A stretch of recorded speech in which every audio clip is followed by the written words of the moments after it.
warahmatullahi wabarakatuh. Perkenalkan, nama saya Desi Rahmawati, NPM 22118017, Prodi Akuntansi, Universitas Batam.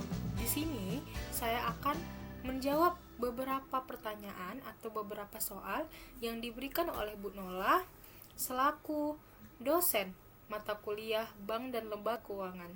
Pertanyaan yang pertama, apakah perbedaan bank dengan lembaga keuangan? Bank adalah suatu lembaga yang berperan sebagai perantara keuangan antara pihak-pihak yang memiliki kelebihan dana dan pihak-pihak yang memerlukan dana, serta sebagai lembaga yang berfungsi memperlancar lalu lintas pembayaran. Lembaga keuangan merupakan badan usaha atau institusi di bidang jasa keuangan yang bergerak dengan cara menghimpun dana dari masyarakat dan menyalurkannya untuk pendanaan serta dengan mendapatkan keuntungan dalam bentuk bunga atau persentase. Yang kedua, apa perbedaan antara bank umum dengan bank BPR? Bank umum adalah bank yang melaksanakan kegiatan usaha secara konvensional dan atau berdasarkan prinsip syariah yang dalam kegiatannya memberikan jasa dalam lalu lintas pembayaran. Usahanya itu seperti menghimpun dana dari masyarakat dalam bentuk simpanan berupa giro, tabungan deposito, atau tabungan biasa, atau lain-lainnya deh yang termasuk dalam bank umum. Setelah itu ada BPR. BPR adalah bank yang melaksanakan kegiatan usaha secara konvensional atau berdasarkan prinsip syariah yang dalam kegiatannya tidak memberikan jasa dalam lalu lintas pembayaran. Usaha BPR ini menghimpun dana dari masyarakat dalam bentuk simpanan berupa deposito berjangka, tabungan, atau lain-lainnya.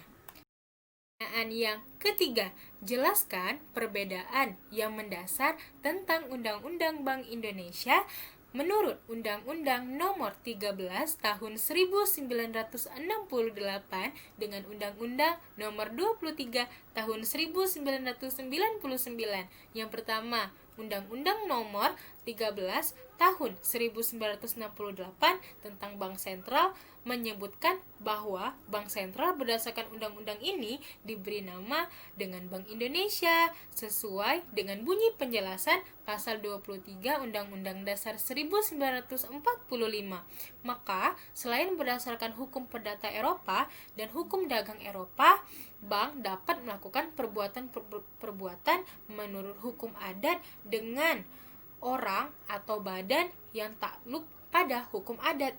Yang kedua, Undang-Undang Nomor 23 Tahun 1999 tentang Bank Indonesia memiliki pertimbangan bahwa untuk menjamin keberhasilan tujuan memelihara stabilitas nilai rupiah diperlukan bank sentral yang memiliki kedudukan yang independen untuk memelihara keseimbangan pelaksanaan pembangunan nasional guna mewujudkan masyarakat Indonesia yang adil dan makmur.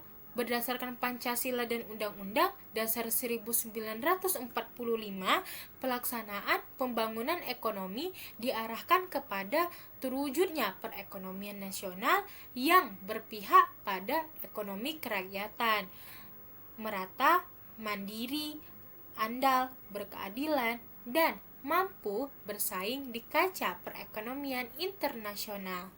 Pertanyaan yang keempat, jelaskan apa yang menjadi tugas pokok dari Bank Indonesia. Yang pertama, menetapkan dan melaksanakan kebijakan moneter, yaitu berfungsi untuk menjaga atau mengendalikan jumlah uang yang tersebar di masyarakat tetap stabil. Nah, yang kedua ada mengatur dan menjaga kelancaran sistem pembayaran. Tugas BI atau Bank Sentral Indonesia adalah menciptakan sebuah aturan, standar, prosedur, dan kesepakatan yang akan dipakai pada sistem pembayaran ini.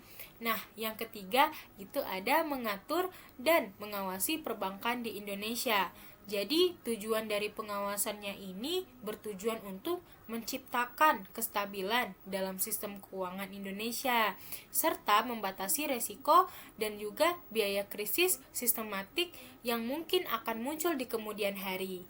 Nah, pertanyaan yang kelima, mengapa Bank Indonesia tidak berperan ganda sebagai bank sentral dan bank komersial? Karena Bank Indonesia hanya memiliki hak atas monopoli percetakan dan pengeluaran uang di Indonesia dan bukan untuk mengambil keuntungan dari kegiatan menjalankan usahanya.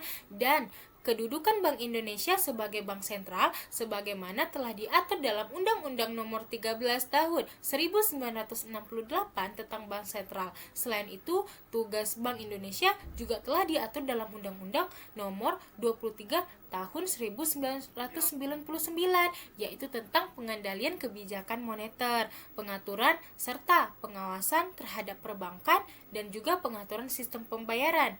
Jadi, Bank Indonesia harus mematuhi undang-undang tersebut dalam menjalankan segala tugasnya. Pertanyaan yang terakhir yaitu yang keenam. Jelaskan apa itu sumber dana bank. Sumber dana bank adalah usaha bank dalam menghimpun dana dari masyarakat.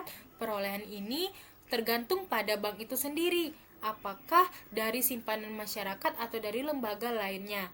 Pemilihan sumber dana akan menentukan besar kecilnya biaya yang ditanggung. Oleh karena itu, pemilihan sumber dana harus dilakukan secara tepat. Nah, jenis-jenis sumber dana itu terdiri dari 3 loh. Yang pertama, dana yang bersumber dari bank itu sendiri. Yang kedua, dana yang bersumber dari masyarakat luas. Nah, yang ketiga, dana yang bersumber dari lembaga lain. Sekian penjelasan saya hari ini tentang beberapa soal yang diberikan oleh Bu Nola. Mohon maaf jika ada kesalahan. Wabillahi taufiq wal hidayah. Wassalamualaikum warahmatullahi wabarakatuh. Bye bye.